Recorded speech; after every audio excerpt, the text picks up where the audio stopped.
میرا شوہر گھر پر موجود نہیں تھا۔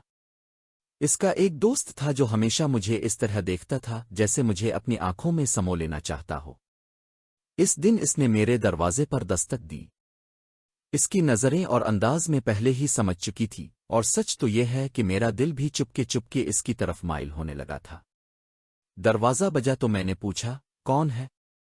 باہر سے آواز آئی، بھابی جان میں ساحل ہوں۔ یہ پہلی بار تھا کہ اس نے مجھے بھابی جان کہا، اور اس لفظ میں ایک عجیب سی گرمی اور اشارہ تھا۔ میں نے دروازہ کھول دیا۔ چہرے پر ہلکی سی اداسی لا کر کہا، میری کمر میں بہت درد ہے۔ ساحل ہلکی مسکراہٹ کے ساتھ بولا، اگر اب چاہیں تو میں بام لگا دوں، درد کم ہو جائے گا۔ وہ اندر آیا تو کمرے کا ماحول بدل گیا۔ اس نے بام نکالا اور میرے قریب بیٹھ گیا۔ اس کی سانسیں میرے بہت قریب تھیں اور میرا دل تیزی سے دھڑکنے لگا۔ اس نے آہستگی سے میری کمر پر بام لگانا شروع کیا۔ اس کی انگلیوں کا ہلکا سا لمس بھی میرے اندر ایک عجیب سی کیفیت پیدا کر رہا تھا۔ میں خاموش تھی مگر میرے اندر جذبات کی لہر دوڑ رہی تھی۔ وہ دھیرے سے بولا، بھابی جان لگتا ہے بام اثر کر رہا ہے۔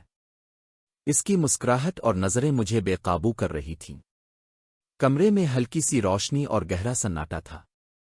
اس نے بام ایک طرف رکھ دیا اور میری آنکھوں میں دیکھنے لگا۔ ہمارے درمیان فاصلہ بہت کم رہ گیا تھا۔ میں نے دھیمی آواز میں کہا، ساحل۔ وہ بولا، بس بھابی جان، اب میں سمجھ گیا ہوں۔ کمرے کی فضا جیسے تھم سی گئی تھی۔ دل میں ہلکا سا خوف بھی تھا مگر اس سے زیادہ ایک انجانی سی خوشی۔ اس نے سرگوشی کی، شوہر کو کچھ پتا نہیں چلے گا۔ بس آج کی رات کو یادگار بنا دیجیے۔ میں نے نظریں جھکا لیں۔ وہ مجھے اپنی طرف کھینچنے لگا۔ ایک لمحے کو لگا جیسے وقت رک گیا ہو۔ دروازہ بند تھا، گھر خاموش تھا، اور ہم دونوں ایک ایسی لکیر کے قریب تھے جسے پار کرنا سب کچھ بدل دیتا۔ میں نے آہستہ سے کہا، تم رکنے والے تو نہیں ہو، اور میں روک پانے والی نہیں ہوں۔ اس نے مسکرا کر جواب دیا، پھر دیر کیسی بھابی جان؟ اس رات جذبات حدوں کے قریب پہنچ گئے۔ مدھم روشنی اور خاموشی کے درمیان ہم ایک ایسے موڑ پر آ کھڑے ہوئے جہاں سے واپسی ممکن نہیں تھی، اور اس لمحے کے بعد سب کچھ بدل جانا تھا۔